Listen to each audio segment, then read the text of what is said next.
So it was officially announced today that the Los Angeles Lakers have hired JJ Reddick as their next head coach. In this video, I'm going to discuss how I feel about it and two big moves that I think could really shake the NBA and put the Lakers back in contention for a championship. Let's talk about it.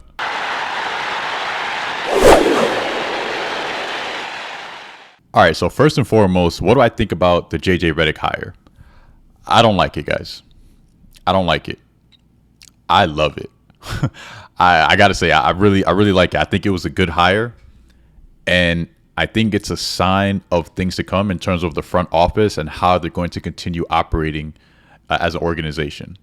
And I say that because for me personally, as a Lakers fan, I just think it's time that we get some fresh blood in there. Not someone who's stuck in their ways, not someone who's coming from or played in a different era. Someone who is new and sort of with the times in terms of the modern day game and how it should be played and executed at the highest level. And JJ Reddick is in tune with that. We've seen this numerous times when he's talked on his own podcast. We've seen it on the podcast with him and LeBron James, the Mind the Game. And I really think he's just, for lack of a better term, hip to what's really going on in NBA, how to run different offenses, how to maximize talent on both ends of the court. And honestly, I just think that this is a really good hire. You know, we have no evidence that he's going to be a great coach, but we do know he's really smart. He has a high basketball IQ.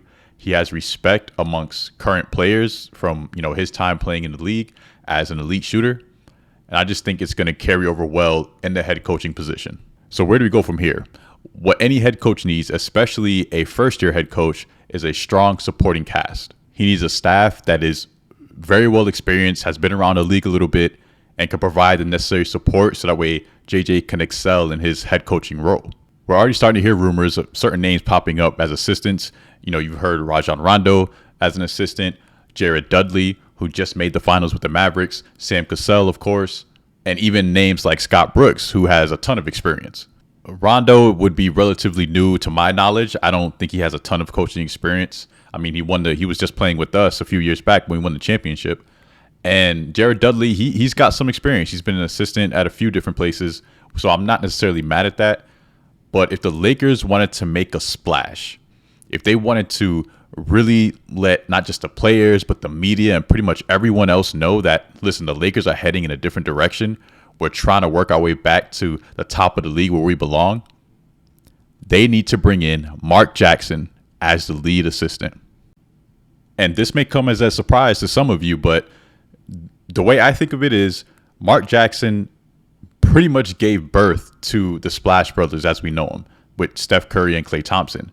But not only that, he essentially laid the foundation for the Warriors dynasty that we know of today.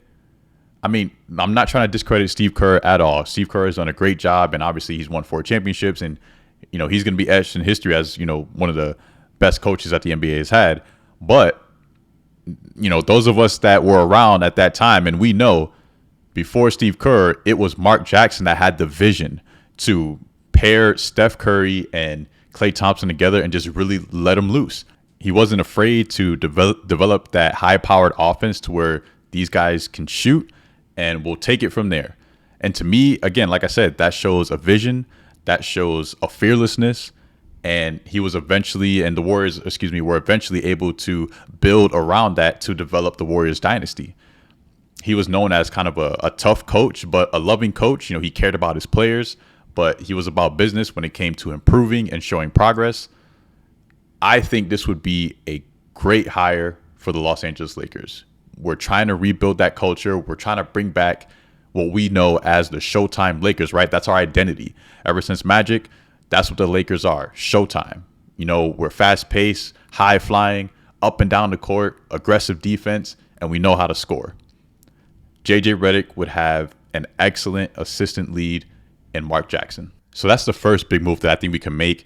And before I get into the second one, if you guys could do me a huge favor, if you're enjoying the video, please hit that like button and go ahead and subscribe to the channel. I love sports, you love sports, and I'm trying to grow this community as much as possible. The more Lakers fans we get together, the better. But honestly, even if you're not a Laker fan, I cover a ton of sports content. So trust me, go ahead and subscribe and join the community. So In terms of the second big move that the Lakers need to make, this one is a little more obvious, especially if you saw the thumbnail. We need to go after Zach LaVine. I know quite a few people are just not fond of this idea. You know, there are definitely question marks, and I can agree with that, you know, in terms of his past injuries and even his contract. His contract is just not a good look right now. But when it comes to his contract, that is relatively easy to get around, especially when you think about the assets that we can trade in order to get Zach LaVine to the Lakers. You know, it all starts with D'Lo, right? If D'Angelo Russell decides to opt into his contract, we can offer it up in a trade option. We can pair D'Lo with probably the likes of Rui and probably Gabe Vincent, just so we can hit the salary, and then we can, you know, get the green light on the trade. Obviously, if the Bulls are willing to do that, and there you go. And no disrespect to those guys, I like Rui. You know, Gabe Vincent. Unfortunately, I know he had injuries last season. He wasn't able to really show what he could do. But in this instance, for Zach LaVine, I think it's worth it. D'Lo he was kind of our third option last year. Ups and downs, but for the most part in the regular season, I have to give him his credit. He was pretty good for us. He was our third option in terms of a scorer. But come postseason, as usual, unfortunately, he just was a no-show for the most part, especially when we needed him the most. So the ceiling that I see with Zach LaVine is exceptionally high. I think he would be almost a perfect fit alongside LeBron James and Anthony Davis. He represents Showtime basketball. He's fast, he's quick, super athletic. He can push the pace. He's a great ball handler. He can score at all three levels. He can hit the outside shot. And obviously, can you imagine Anthony Davis, Zach LaVine, and LeBron on a fast break? Come on. If that's not Showtime, I don't know what is. And on top of that, when was the last time you saw Zach LaVine really on a roster that can contend for a championship? This would be Zach LaVine's first real chance to do something special in the season. And I think that could be just a motivating factor for him. If you bring him onto the Lakers, he's like, you know what? I'm playing with arguably the greatest player of all time in LeBron James.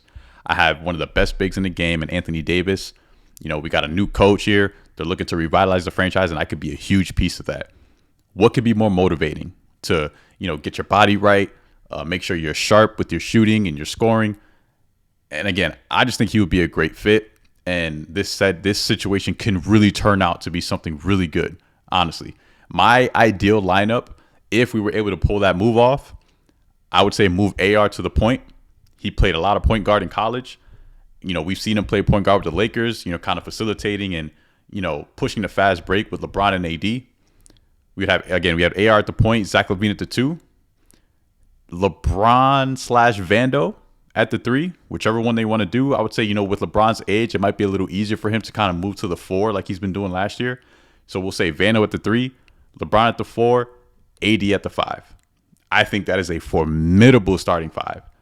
You know, not to mention that, you know, Zach LaVine, again, with a contending roster, will absolutely buy in on the defensive end. He's not known as a great defender, but like I said, he's 6'5", he's long, he's quick, he's athletic, he has good lateral movement. He can definitely buy in on the defensive end. We already have a monster defender in Anthony Davis. We have an elite, versatile defender in Jared Vanderbilt. I mean, you guys tell me what's wrong with this starting 5. Let me know in the comments. Aside from that, you know, pretty much the usual. Like we all know, if we can get a solid backup big for Anthony Davis, so we get those nice rotations where we can put AD at the 4, and then we can have like a strong big body 5 to kind of hold down that center position. That would be, I think that would put us in an excellent spot to be one of the top teams in the West.